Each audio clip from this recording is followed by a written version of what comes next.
ये दोनों टीम्स आपके सामने हम लोगों ने प्रस्तुत की हैं और सतपुते साहब को जोड़ते हैं, जानने की चेष्टा करते हैं उन्हें क्या पसंद आता है टेक्निकली इन दोनों टीम्स में से।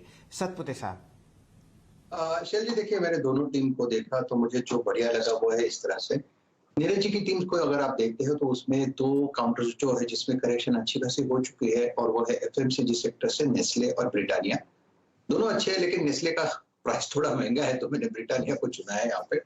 सो ब्रिटानिया इज अ बाय। मेरे हिसाब से ब्रिटानिया में जिस तरह से करेक्शन हुआ है, it is landed on it's crucial 200 DA में, तो डाउनसाइड लिमिटेड है। 3600 के नीचे इमीडिएट तो जाएगा नहीं, ऊपर मुझे लगता है 3800 3850 तक जाएगा। अगर आप आशीष जी की टीम से बात करें तो सबसे वीक स्ट्रक्चर है एनटीपीसी का। मुझे लगता है प्री ओपन में कुछ 5-6% डाउन है। देखना यह है कि अगर पुल बैक मिले तो यहाँ पे सेल करना है, लेकिन टारगेट ज्यादा इंपॉर्टेंट है। इसका जो टारगेट है वो है करीबन 125 का पहला पड़ाव रहेगा। 125 के बाद प्रोबेबली 120 तक भी फिसल सकता है, तो इसलिए मैंने एनटीपीसी को लिया क्योंकि इसका स्ट्रक्चर बहुत ज्यादा वीक है। तो सेल साइड का कोई जो कैंडिडेट रहेगा वो एनटीपीसी और बाय साइड का ब्रिटानिया। ओके, एनटीपीसी और ब्रिटानिया, ये दो स्टॉक्स पिक किए हैं आपने दोनों ही टीम्स में से। अब एक काम करते हैं, आपको बताते हैं कि आज सुबह जो हमारी मंत्रणा हुई इस सेशन को चेज कैसे करें, अप्रोच क्या रहेगी। तो ट्रेड्स जो निकल के आया स्क्रीन पर वो आपके आएंगे एक एक करके। टॉप कन्विक्शन ट्रेड्स मानस और उनका टॉप कन्विक्शन कॉल है आज, याद रखिएगा। जेएसपीएल फ्यूचर्स शॉर्ट करेंगे वो, और टारगेट होगा 395 का, स्टॉप लॉस 426 का। एसीसी फ्यूचर्स बाय करेंगे राजेश पालवे जी एक्सिस सिक्योरिटीज से। यूपीएल फ्यूचर्स बाय करेंगे 765 के टारगेट के लिए राजेश सतपुते। आइए बातें हैं प्रकाश कावा रचना जी के ट्रेड्स पर, और प्रकाश कावा जी पिक कर रहे हैं आज डालमिया भारत 2100 का लक्ष्य है। इंटरग्लोब एविएशन फ्यूचर्स सेल करेंगे, याद रखिएगा इसको थोड़ा देख के सेल कीजिएगा क्योंकि नंबर्स पे रिएक्शन को समझेंगे पहले, और ट्रेजेक्ट्री को देख लीजिएगा जो रचना जी ने मेंशन की। और अंबुजा सीमेंट्स फ्यूचर्स लॉन्ग करेंगे आशीष जी 405 रुपए के लक्ष्य पर। और अब एक काम करते हैं, देखते हैं टॉप 5 स्टॉक्स, वो 5 बड़े स्टॉक्स और खबरें जो आपके जहन में होनी चाहिए ठीक 9 से पहले। आईआरसीटीसी फोकस में रहेगा। नवंबर से टिकट बिक्री पर जो कन्वीनियंस फीस होती है उसका 50% भाग जो है वो रेलवे को देना पड़ेगा, तो ये इसके लिए एक बड़ा सेटबैक है। 10% नीचे ये स्टॉक गया।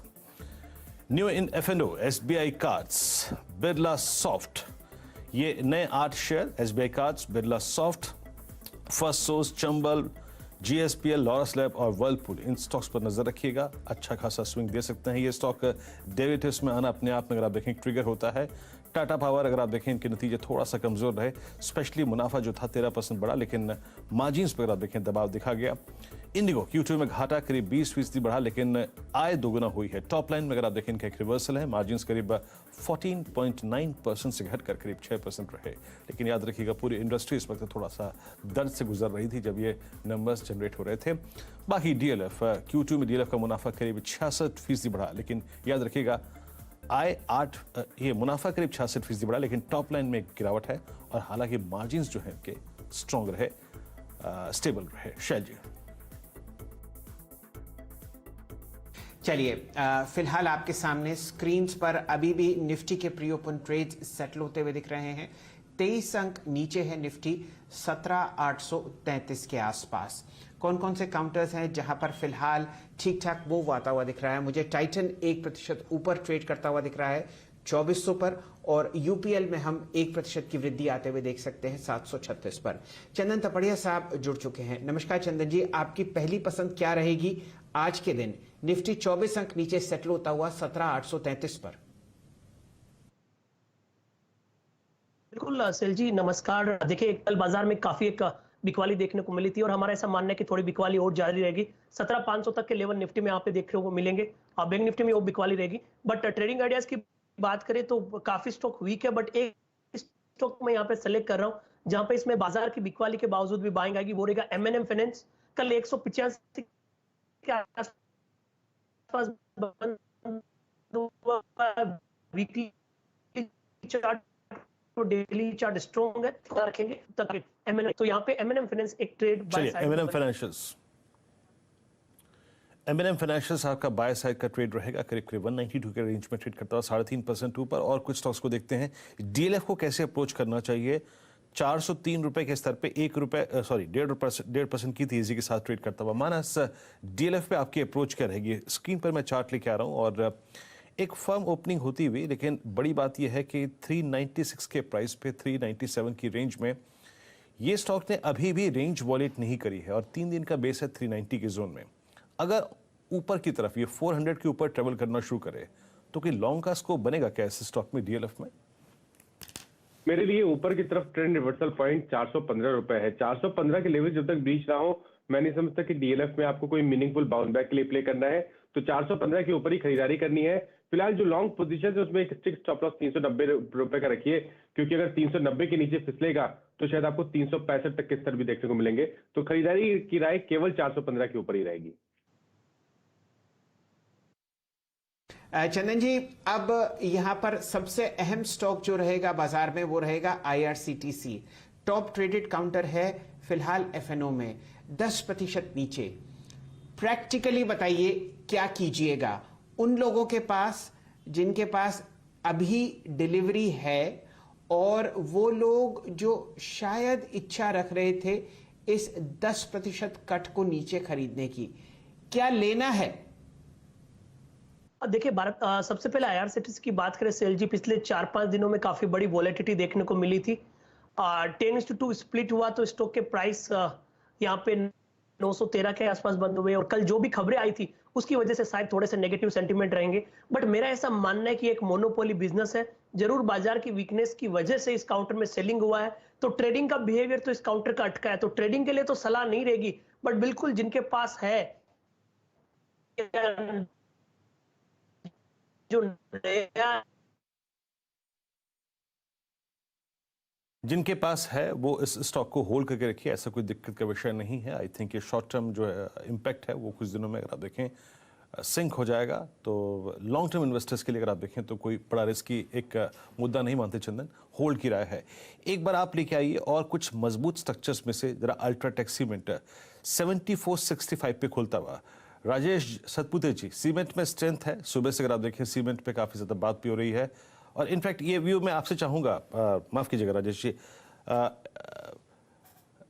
राजेश पालविया जी, जरा अल्ट्राटेक को अप्रोच कीजिएगा आप कि कैसे ट्रेड करना चाहिए। ये स्टॉक बेस से बाहर निकल के आ रहा है और ये मैंने आई थिंक नोट भी किया हुआ था। 13 सितंबर के बाद पहली बार अपने लोअर स्विंग से बाहर निकलता हुआ सारे एवरेजेस के ऊपर इसने क्लोजिंग दी है। कोई ऑप्शन स्ट्राइक 7600 की या फिर 7700 की, उस पर नजर रखनी चाहिए क्या? तो बिल्कुल वीरेंद्र जी, देखिए सीमेंट स्पेस में एक पुलबैक का ट्रेड बिल्कुल बनते हुए दिख रहा है और हमें लगता है अल्ट्राटेक सीमेंट में भी यहाँ पे एक अप मूव बनते हुए दिखेगा। 7600 की कॉल जो कि कल क्लोज हुई करीब 195 के आसपास, वो बाय करके भी ट्रेड किया जा सकता है। अगर डायरेक्ट भी यहाँ पे बाय करना है कैश में या फ्यूचर में तो भी बाय किया जा सकता है। 7410 का स्टॉप लॉस रखे और हमें लगता है जो ये पुलबैक बना है 7600 तक इसमें कंटिन्यू रहना चाहिए और पूरा सीमेंट सेक्टर में ही हमें लगता है अच्छा एक मोमेंटम बनते हुए दिख सकता है। चंदन जी, हम लोग एक सेक्युलर लॉन्ग कॉल सीमेंट में ट्रैक कर रहे हैं, एक कैश का काउंटर और एक एफएनओ का काउंटर सीमेंट में जो आपको पसंद आता हो लॉन्ग साइड पर। जी देखिए, बस बाजार में प्रॉफिट बुकिंग में सारे काउंटर गिरे हैं, बट मेरा ऐसा मानना है कि सीमेंट यहाँ पे कंपैरेटिवली स्ट्रेंथ दिखाएगा और एक रिजिलियंस दिखाएगा। तो मेरा फोकस एससीसी और अल्ट्राटेक सीमेंट में रहेगा। तो सबसे पहले मैं अल्ट्राटेक सीमेंट की बात करना चाहूंगा। अल्ट्राटेक सीमेंट है, यहाँ पे एक मेजर सपोर्ट इंटेक्ट है, एक की मूविंग एवरेज को यहाँ पे रेस्पेक्ट दे रहा है। तो यहाँ पे जो प्रीवियस डे क्लोजिंग है उसके हिसाब से 7280 का सपोर्ट रहेगा, ऊपर में 7700 तक के टारगेट यहाँ पे रहेंगे। उसके अलावा एक दूसरे तरफ बात करें तो रामको सीमेंट पे फोकस किया जा सकता है, जहां पे 2-3 दिन पहले काफी अच्छी रिकवरी हुई थी। कोई भी डिप आता है तो रामको सीमेंट ले, 995 के सपोर्ट से 1060-1080 तक के लेवल बनेंगे। तो अल्ट्राटेक सीमेंट और रामको सीमेंट इस दो कैटेगरी में इस डिक्लाइन को खरीदने के लिए परफेक्ट सूट बन रहा है। चलिए और चर्चा करते हैं। चंदन जी, बैंक्स में हम लोगों ने जबरदस्त बिकवाली देखी, कौन सा एक बैंक एफएनओ में आपको पसंद आता है जहां पर आप डिप खरीदने के लिए आतुर हो और जहां पर बुलिश ट्रेड अभी बाकी हो?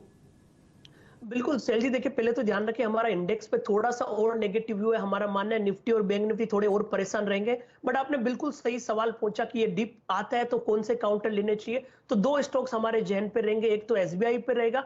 एसबीआई इवन हमारी दिवाली पिक है और कोई भी डिक्लाइन आता है टुवर्ड्स 480 तो वहां पे खरीदारी की सलाह देंगे। तो 480 से लेके 490 के बीच में अक्यूमुलेट कीजिए, ये ऊपर में काउंटर आपको 525 545 के टारगेट दिखाएंगे। और प्राइवेट बैंक की तरफ बात करेंगे तो मेरा फोकस आईसीआईसीआई बैंक पर रहेगा। इस काउंटर को कोई भी 770 के आसपास का डिप आता है तो लेना चाहिए ऊपर में 850 के टारगेट के लिए। चलिए, तो आपके स्क्रीन पर आप देखें एसबीआई और आईसीआईसीआई बैंक, इनमें थोड़ा सा कॉन्फिडेंस जो है वो चंदन जी का अभी भी है। और बैंक्स में आईसीआईसीआई बैंक, एसबीआई सबसे अगर आप देखें कल के सेल ऑफ से पहले स्ट्रॉन्ग और स्टेबल स्टॉक थे, ऑल टाइम हाई ट्रेजेक्टरी पे ट्रेड कर रहे थे। खैर, आपकी स्क्रीन पर अगर आप देखें तो निफ्टी करीब निफ्टी बैंक आपकी स्क्रीन पर आप देखें तो अभी भी 40,000 के जोन से काफ़ी दूर ट्रेड कर रहा है। मीनिंग